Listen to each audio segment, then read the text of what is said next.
I made over $20,000 this past month on my personal channel. Now, you might be thinking, why do you still work for vidIQ? Today's actually my last day.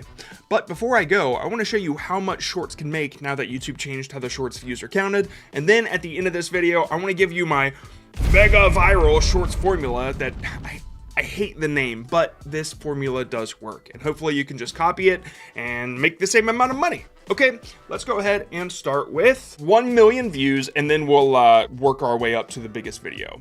Okay, 1.5 million views got me 1.1 thousand subscribers, and it made $177.85. Okay, let's go to 3.5 million. All right, so we've got 3.5 million views. It got me 4.1 thousand subscribers, and it made $388.54. Jumping now to 7 million. 7.5 million views. It got me 10.5 thousand subscribers, and it made $920.40.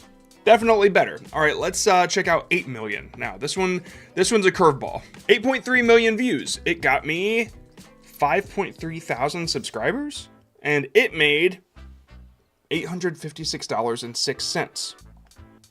More views, less money. Doesn't make sense, does it? Well, it's because the update. And after this next one, I'll explain it all. All right, so we've got 10.3 million views. It got me 9.5 thousand subscribers, and it made $1,192.54. Okay, at least we broke the 1,000 threshold. Let's talk about the shorts update. What sucks about it, what's great about it, and then we'll get to videos with 20 million views and up, and I will show you the full analytics of those, the swipe rate, the retention graph, everything you want to see.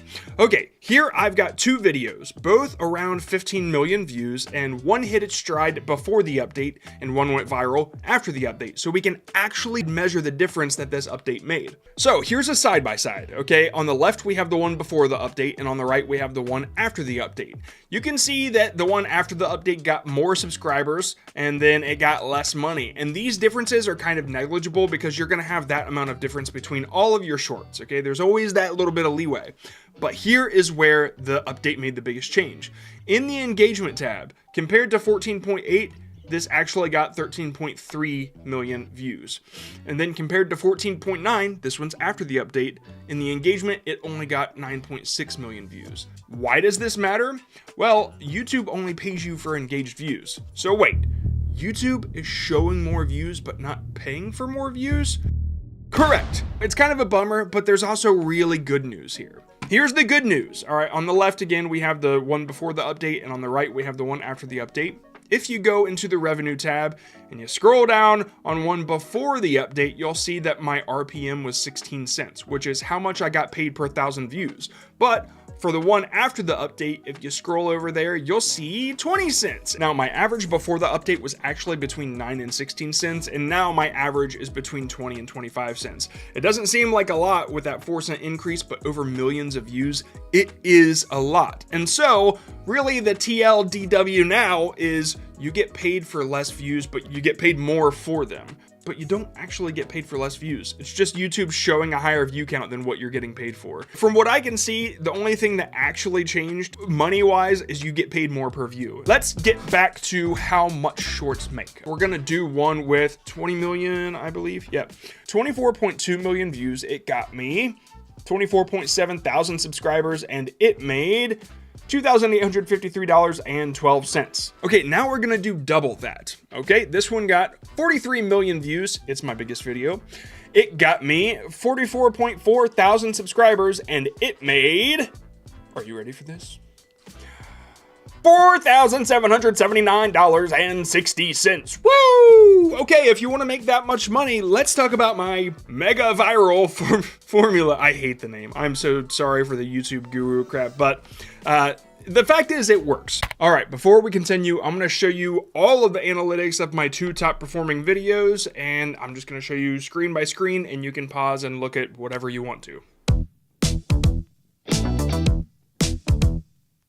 So over the last 20 or so shorts, I would go and I'd find the most successful ones and I'd rip them apart line by line so I could recreate the way I told those stories in hopes that my newer shorts would get the same results. And it does work. So, number 1, the setup. It's the one-liner that contains the stakes of the story. Nobody was buying this man's food. I also make sure it's easy to understand. I always aim for a 4th grade reading level. Number 2, the unexpected action. So he took out his iPhone and he glued it to the ground in front of his stand. I try to think of something in the story that I could reword to sound super ridiculous, and it hooks the viewer. Number 3, explanation of the action. And as people walked by, they would notice it, but they wouldn't draw attention to it.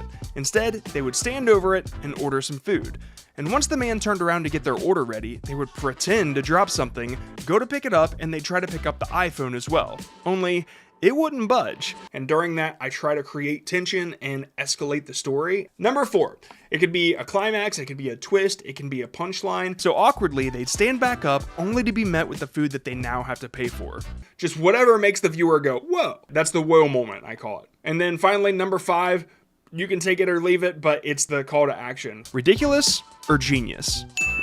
Okay, let's do the 20 million view one. So, number 1 is the setup. Teenagers kept running over this man's mailbox. It's the one-liner that contains the stakes of the story. Number 2, the unexpected action. So he dug a hole 5 foot deep. I take a part from the story and I reword it to be a very unexpected action. Number 3, the explanation of that action while escalating the story. But it wasn't for them to fall into. No. He filled it with concrete, stuck a massive steel pole into it, let it dry, and then he built a mailbox around it. And as if that wasn't enough, he painted it to look like wood.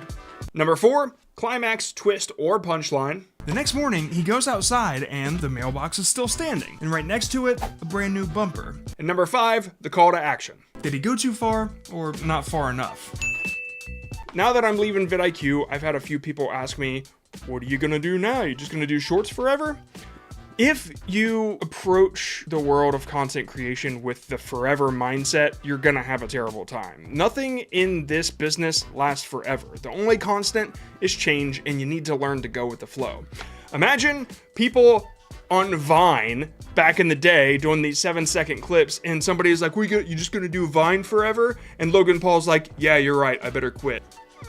Like, no, shorts can easily be a jumping off point as well. You just have to grow with the platform. You got to figure it out as you go. And I see vertical series soon becoming a thing. I have a feeling that in the next couple years, YouTube is going to implement a feature that links the shorts together as series a lot easier than just like a playlist or like the related video thing.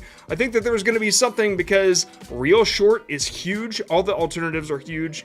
One of the most popular apps in China is vertical dramas. So yeah, I think the vertical format is here to stick around. If you get good at it now, you can make money now, but I think it'll pay off later. Thank you for watching me for the past few years on this channel known as vidIQ. Thank you, vidIQ, for teaching me everything you know.